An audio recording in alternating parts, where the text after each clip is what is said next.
The loneliest person in the room isn't always standing alone. Sometimes they're surrounded by hundreds of people who have already decided not to see them. That was the first thought that crossed my mind the moment I stepped into the Moretti Foundation's annual charity gala.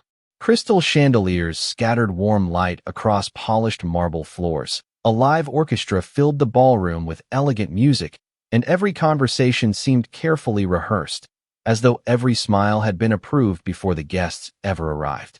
I was only there because the catering company needed an extra server for the evening. Another anonymous face carrying silver trays between billionaires, politicians, celebrities, and business leaders. My name was Noah Carter, and disappearing into the background had become a skill I never intended to master. Yet that night, no matter how hard I tried to focus on my job, my attention kept drifting toward a young boy standing beside the enormous floor-to-ceiling windows. He couldn't have been older than 12. His tailored navy suit fit perfectly, but his hands repeatedly traced the seams of the jacket as though the familiar motion helped him hold the world together. While everyone else floated effortlessly through conversations, he remained perfectly still, watching tiny reflections dance across the glass instead of looking at the people around him. Guests glanced toward him before quickly looking away. Some whispered behind polite smiles. Others gently redirected their children to another part of the ballroom. Nobody mocked him aloud. They simply acted as though he occupied a space that should remain empty. I quietly asked another waiter who the boy was. The young man immediately lowered his voice. "That's Ethan Moretti," he whispered. "The boss's son." Even without another word, I understood exactly which boss he meant. Damian Moretti wasn't just one of the wealthiest men in New York. Rumors painted him as someone whose influence reached places ordinary people never discussed out loud. His reputation entered every room before he did, and tonight was no different. I finally noticed him standing alone on the second-floor balcony overlooking the ballroom. He wasn't speaking. He wasn't smiling. His sharp, gray eyes simply followed every movement below with calm precision. Yet despite all the attention he commanded, I noticed something strange. Every few seconds, his gaze returned to Ethan. Not with impatience. Not with embarrassment. With quiet concern that seemed too heavy for words. The orchestra began playing a slow waltz, and couples naturally drifted toward the center of the ballroom. Laughter replaced conversation as polished shoes glided across the dance floor. Ethan's eyes followed every movement. His fingers tightened slightly against his sleeves before he looked back toward the window again. It wasn't envy I saw. It was uncertainty, as though he desperately wanted to join, but had already learned the answer would always be no before anyone even asked. My feet moved before my mind could stop them. I placed my serving tray onto a nearby table, ignored the confused look from my supervisor, and crossed the ballroom one careful step at a time. The music suddenly felt louder, while every heartbeat echoed inside my chest. A few nearby guests noticed where I was going and quietly stopped talking. When I finally reached Ethan, he never looked at me. He simply continued watching the reflections shimmer across the glass. I stood beside him for a moment, letting the silence settle comfortably between us before offering the gentlest smile I could. Then I extended my hand and asked the one question nobody else in that magnificent ballroom had thought to ask. "Would you like to dance?" Ethan stared at my hand as though it belonged to a language he had never been taught. Around us, conversations slowly dissolved into whispers. I could feel dozens of curious eyes settling on my back, waiting for me to realize I had crossed an invisible line. The orchestra continued playing, but somehow the ballroom had become strangely quiet. I kept my hand exactly where it was, refusing to rush him. "It is okay," I said softly. "You do not have to say anything." His eyes finally lifted from the polished floor to my face. They were a remarkable shade of blue, bright but guarded, searching for something I could not name. He glanced at my hand again, then toward the dance floor where elegant couples moved in perfect circles beneath the crystal lights. For several long seconds, nobody moved. Then, with careful hesitation, Ethan placed his hand in mine. His fingers barely touched my palm, light enough that he could have pulled away at any moment. A quiet gasp rippled across the room. I heard someone stop clapping with the music. Another guest lowered a champagne glass before it reached their lips. They were not shocked because a boy accepted an invitation to dance. They were shocked because nobody had expected anyone to ask him. "We can stay right here if you want," I told him. Or we can take one step. Just one. Ethan looked down at our shoes. I slowly stepped to the left. After a brief pause, he copied me with surprising precision. Then I stepped back. Again, he followed. We were not performing a ballroom routine. We were simply sharing a rhythm, one small movement at a time. I noticed the tension in his shoulders begin to soften. His breathing became steadier. The orchestra faded into the background while the rest of the ballroom disappeared from my thoughts. There was only one goal now. Help him feel safe. You have good timing, I said with an encouraging smile. Ethan blinked twice before quietly responding. I like patterns. His voice was gentle, almost musical. Music has patterns. It does, I answered. Maybe that is why dancing makes sense. For the first time, the corners of his mouth lifted ever so slightly. It was not a broad smile. It lasted barely a second, but it was real. I heard someone nearby inhale sharply as though they had just witnessed something impossible. Without thinking, I looked toward the second-floor balcony. Damien Moretti had not moved from his place overlooking the ballroom. His expression remained calm, almost unreadable, yet something had changed in his eyes. The distant, controlled look I had noticed earlier was gone, replaced by quiet disbelief. He was not watching me. He was watching his son. Ethan took another careful step on his own this time, matching the orchestra almost perfectly. Again, he whispered, "Can we do it again?" "As many times as you want," I replied. We continued moving in small circles, never hurrying, never forcing the moment into something larger than it needed to be. A few guests began smiling instead of whispering. Others slowly returned to their conversations, though many continued stealing glances toward us. It was as if the entire evening had subtly shifted direction. What had begun as another glamorous charity gala was quietly becoming something no amount of money could have arranged. Then a calm voice echoed through the ballroom from behind us. "Mr. Carter." Every conversation stopped again. I slowly turned to find Damien Moretti standing only a few feet away. His tailored black suit was immaculate, his posture perfectly composed, and his expression impossible to read. Ethan tightened his grip on my hand for the briefest moment before relaxing again. Damien looked at his son, then back at me. After a long silence, he spoke with quiet sincerity that carried through the entire ballroom. "Would you be willing to join me for breakfast tomorrow morning? There is something I would like to ask you." I barely slept that night. Damien Moretti's invitation replayed in my mind over and over as I wondered whether I had misunderstood everything.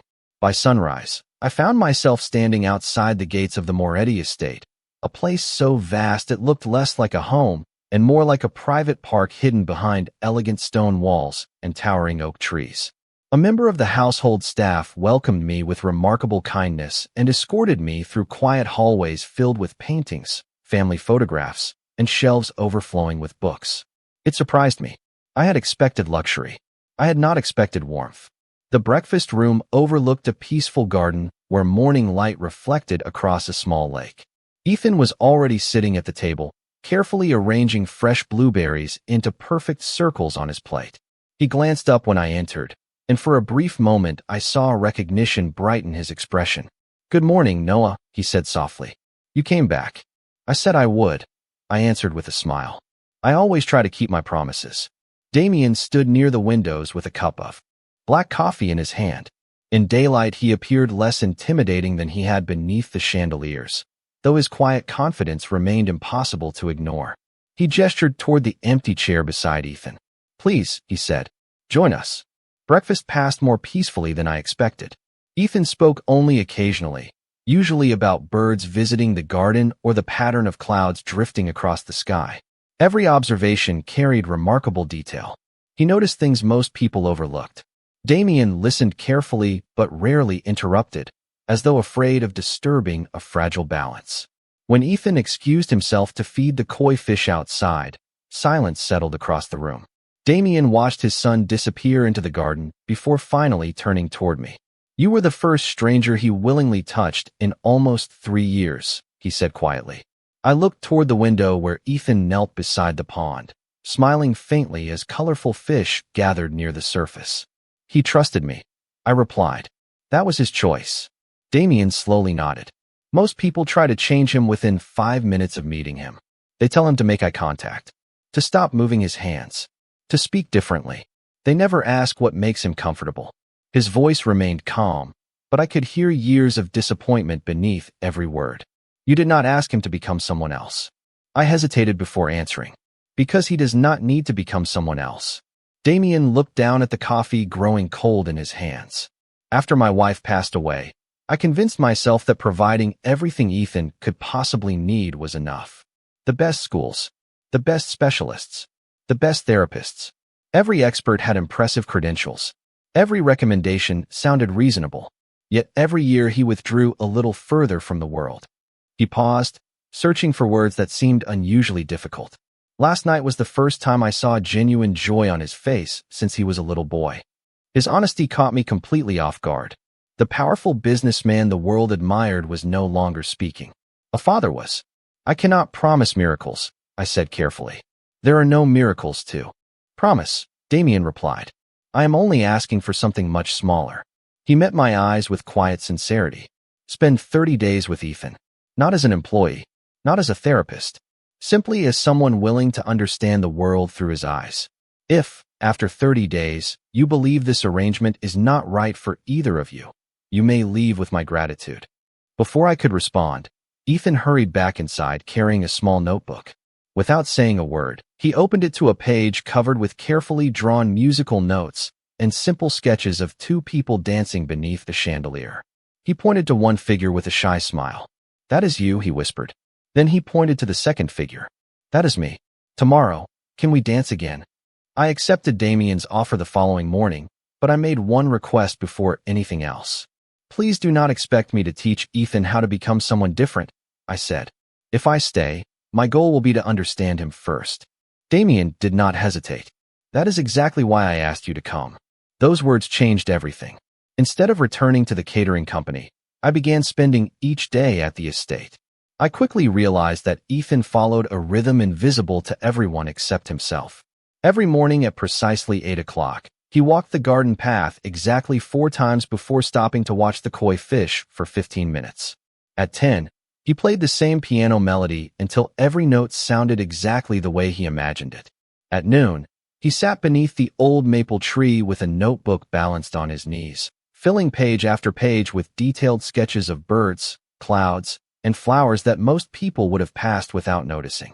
I never interrupted those routines. Instead, I quietly joined them. The first few days, we barely spoke. I simply sat nearby reading a novel while he sketched. Sometimes we listened to music together without exchanging a single word. Other times we watched the clouds drift across the sky, each lost in our own thoughts. I began noticing that Ethan communicated in ways far beyond conversation. When he felt comfortable, his shoulders relaxed. When he became overwhelmed, his fingers gently tapped familiar rhythms against his notebook. When he trusted someone, he invited them into his silence instead of filling it with unnecessary words. One afternoon, I brought a small watercolor set into the garden. Would you like to paint with me? I asked. Ethan looked uncertain. I only draw with pencils. Then I will paint, I replied. You can keep drawing. We worked side by side for nearly 2 hours. I painted broad landscapes while Ethan filled his page with astonishingly detailed butterflies resting on wildflowers. When I accidentally splashed blue paint across my own sleeve, I laughed at myself. To my surprise, Ethan laughed too. It was quiet at first, almost hesitant, but it grew into genuine amusement that echoed through the peaceful garden. A nearby groundskeeper stopped trimming the hedges and smiled before quietly returning to work. Small moments like that became more frequent. Ethan started greeting me each morning before I greeted him. He began asking simple questions. Why do cardinals always return to the same tree? Do you think rain sounds different in every season? Why do people dance when music already tells the story? Every question revealed a thoughtful mind that observed details most adults ignored. I never rushed to answer. Sometimes we explored the questions together, discovering there was no single correct response. Meanwhile, I noticed subtle changes in Damien as well.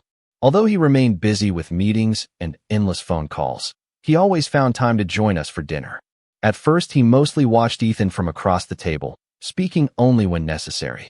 But little by little, that distance began to disappear. One evening, Ethan surprised both of us by sliding one of his sketchbooks toward his father. Inside was a carefully drawn picture of the three of us sitting beneath the maple tree. Above the illustration, in neat handwriting, he had written 4 simple words. My favorite part of today. Damien stared at the page for several silent seconds. His usually composed expression softened in a way I had never seen before. He looked at Ethan, then at me, as though trying to understand how something so small had accomplished what years of expensive programs never had. As the sun disappeared beyond the gardens that evening, Ethan closed his sketchbook and looked at me with quiet excitement. Tomorrow, he said, I want to show you my secret place. Nobody goes there except me.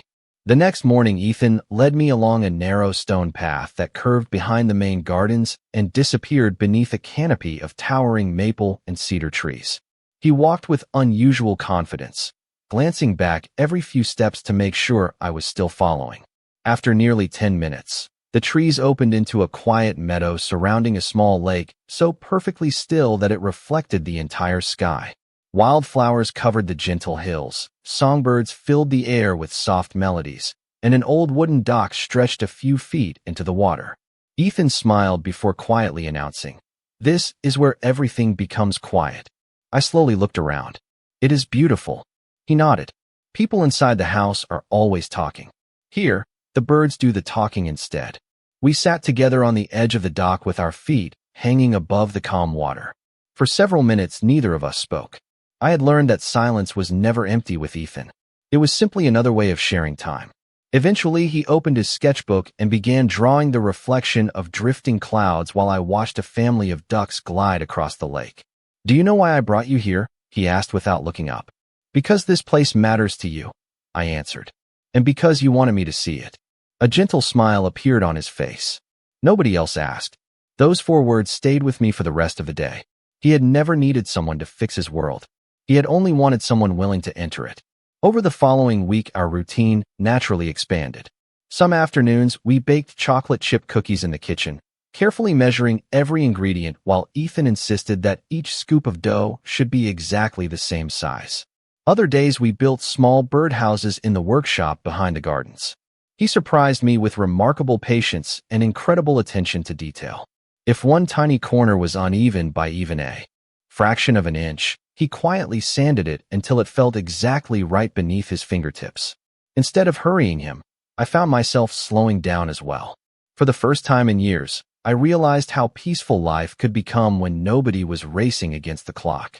Damien began joining us more often. One Saturday afternoon, he arrived at the meadow carrying 3 fishing rods.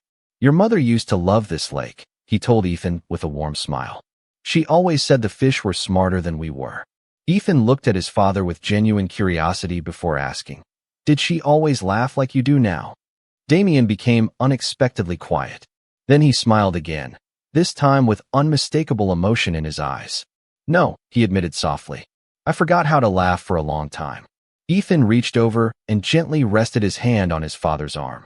It lasted only a moment, but Damien froze as though the smallest touch carried more meaning than 1,000 conversations. I quietly looked away, giving them the privacy they deserved. Later that evening, while Ethan carefully fed the koi fish before sunset, Damien joined me on the garden terrace. "The staff tells me the house feels different," he said. "They hear music again. They hear Ethan laughing. Even I notice it when I walk through the halls." He paused before adding, "I used to believe protecting my family meant building higher walls. Now I wonder if what they truly needed was someone willing to open a door."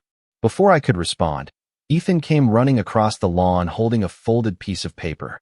He handed it to his father with both hands. Damien unfolded it slowly to reveal a colorful drawing of the 3 of us standing together beneath the maple tree. Across the top, written in careful block letters, was a sentence that made both of us stand perfectly still. "Under this tree, I do not feel alone anymore." The days quietly blended into weeks, and before any of us realized it, the Moretti estate no longer felt like a place where everyone lived separate lives beneath the same roof. It felt like a home slowly remembering how to breathe.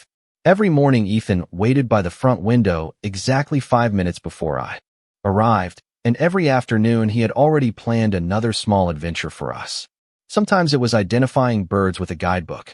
Sometimes it was comparing different piano recordings to decide which ones sounded most like rain. Other days, we simply walked through the gardens counting butterflies until sunset painted the sky with soft shades of gold and orange. The remarkable part was not how much Ethan had changed. It was how everyone around him had begun to change instead. The housekeepers no longer whispered about whether he would join dinner because he almost always did. The gardeners proudly showed him new flowers they had planted because they knew he would notice details nobody else saw. Even the family chef began asking Ethan to taste fresh recipes before serving them, knowing he would describe flavors with surprising honesty. One evening, I found Damien standing alone in the library, looking through an old photo album. He motioned for me to sit beside him. The pages held photographs of family vacations, birthday celebrations, and quiet afternoons in the backyard. In nearly every picture, Ethan was smiling beside his mother. Damien gently rested his hand on one photograph before speaking. She always understood him without needing explanations, he said. After she passed away, I spent years trying to replace what could never be replaced. He closed the album slowly. I buried myself in work because solving business problems felt easier than facing my own grief. His voice remained calm, but every word carried the weight of years he had never spoken about. I convinced myself that success would somehow protect Ethan. Instead, it only made me absent while standing in the same house. I remained quiet, allowing him the space to continue. After a long silence, he smiled faintly. You never arrived here pretending to have answers. You listened first. Somewhere along the way, I realized I had stopped listening to my own son. The following afternoon confirmed exactly what he meant. Ethan invited both of us to the music room where sunlight poured through tall windows onto the polished grand piano. Instead of sitting at the instrument alone as he usually did, he looked at Damien and gently patted the empty bench beside him. Play with me, he said. Damien hesitated. I have not played in years. Ethan answered with complete confidence. Then today is a good day to start again. Damien laughed softly before taking the seat. His fingers stumbled through the opening notes of a simple melody, and Ethan quietly joined him. Their timing was imperfect. A few notes were missed. They smiled anyway. I watched from across the room as father and son slowly found the same rhythm, not because either of them played perfectly, but because they listened to each other. When the final note faded, Ethan leaned comfortably against his father's shoulder without saying a word. Damien closed his eyes for just a moment, as though committing that feeling to memory forever. Later that evening, as we prepared to leave the music room, Ethan looked from his father to me with quiet excitement shining across his face. Next month the city is having another charity gala, he said. This time, I do not want to watch from the side of the room. I want all three of us to go together. As preparations for the charity gala quietly filled the calendar, an unexpected opportunity arrived. Damien received an invitation to speak at a community event supporting young artists, and instead of declining as he normally would, he surprised everyone by accepting.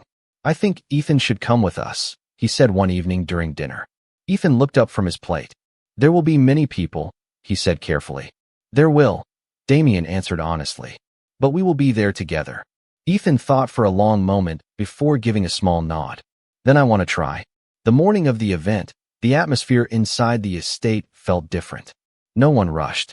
No one pressured Ethan to move faster than his own pace. We left early, so there would be plenty of time to settle in before the crowd arrived. The venue overlooked a peaceful city park, and large windows allowed warm sunlight to fill the spacious hall. Volunteers greeted visitors with friendly smiles. Children displayed colorful paintings, and a local youth orchestra quietly rehearsed in one corner. It was nothing like the overwhelming ballroom where I had first met Ethan. Even so, I noticed his breathing become slightly faster as more guests entered the room. Would you like to step outside for a minute? I asked. He looked around, then shook his head. No, I want to stay. Instead of forcing himself to interact, he stood beside an exhibit of watercolor landscapes, studying every brushstroke with complete focus. A young girl, perhaps 8 years old, walked over holding a sketchbook almost as large as she was. She looked at Ethan's notebook tucked beneath his arm and smiled. Do you like drawing too? She asked.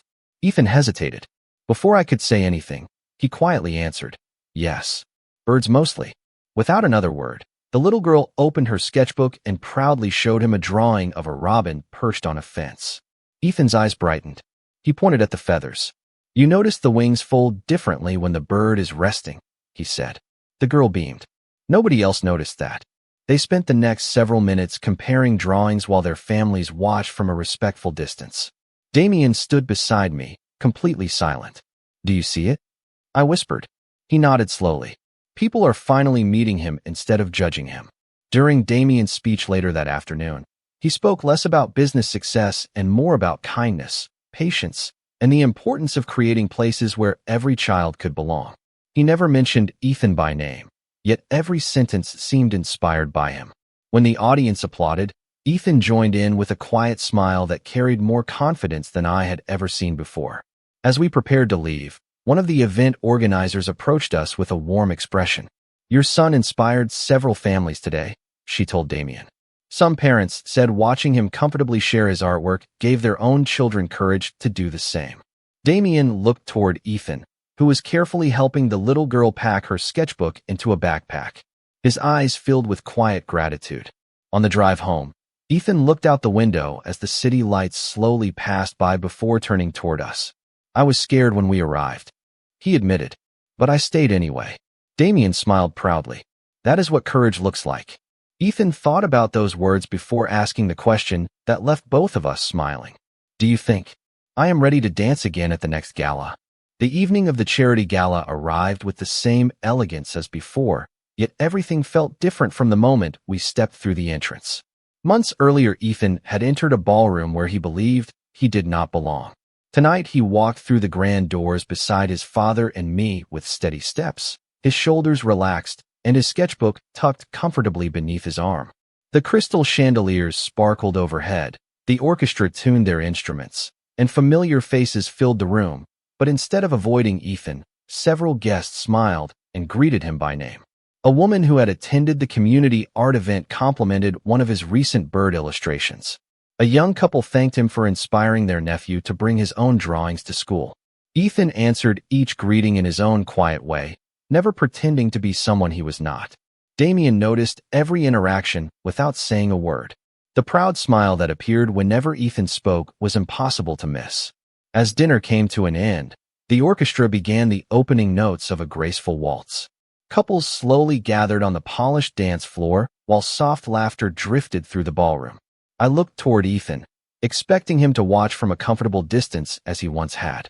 Instead, he remained perfectly still for a moment before taking one slow breath. Then he turned toward me with a calm expression that carried none of the fear I had seen months earlier. Noah, he said quietly, this time I want to ask first.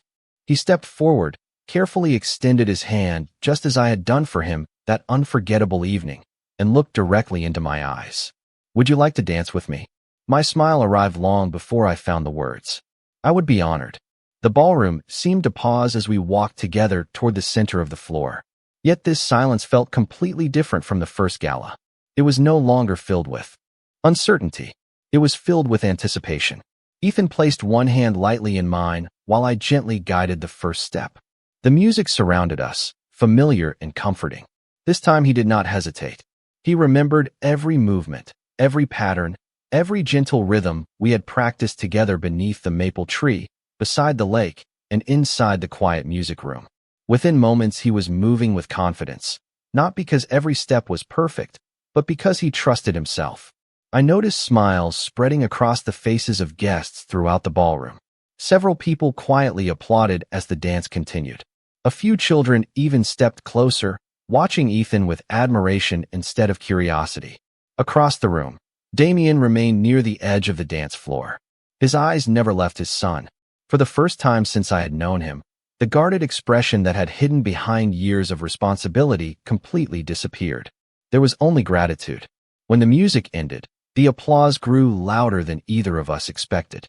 Ethan looked around in surprise before instinctively glancing toward his father.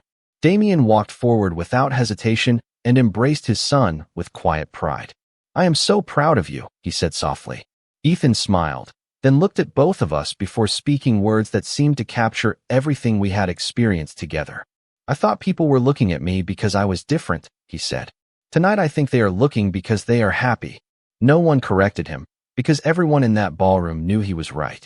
The greatest change had never been the dance itself.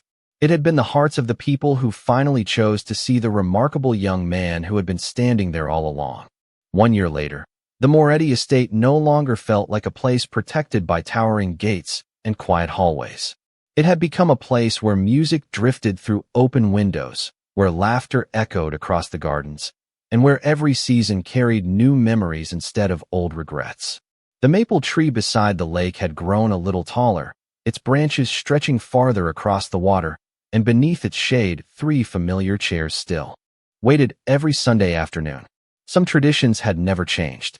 Ethan still carried his sketchbook wherever he went, filling each page with birds, landscapes, and moments that mattered more than words ever could. Damien still enjoyed his morning coffee overlooking the garden, although now he was rarely alone for long. I still arrived before 8 o'clock. Only now the front door usually opened before I had the chance to knock, because Ethan was already waiting with a smile.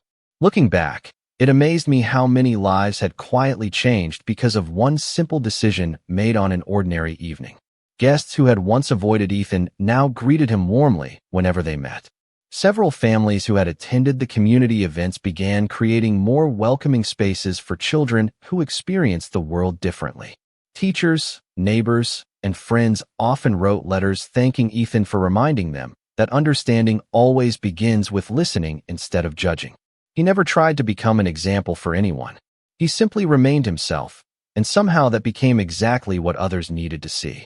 One bright spring afternoon, the foundation organized an outdoor art exhibition beside the lake. Colorful paintings lined the walking paths, while local musicians performed gentle melodies beneath white tents. Children laughed as they explored craft stations, and families wandered from one display to another enjoying the warm breeze. Ethan's artwork occupied an entire section of the exhibit. Every drawing reflected the details he loved most, from the delicate feathers of cardinals to the peaceful reflections dancing across the surface of the lake. Visitors stopped not because the pictures demanded attention, but because they invited people to slow down and notice the beauty they usually hurried past.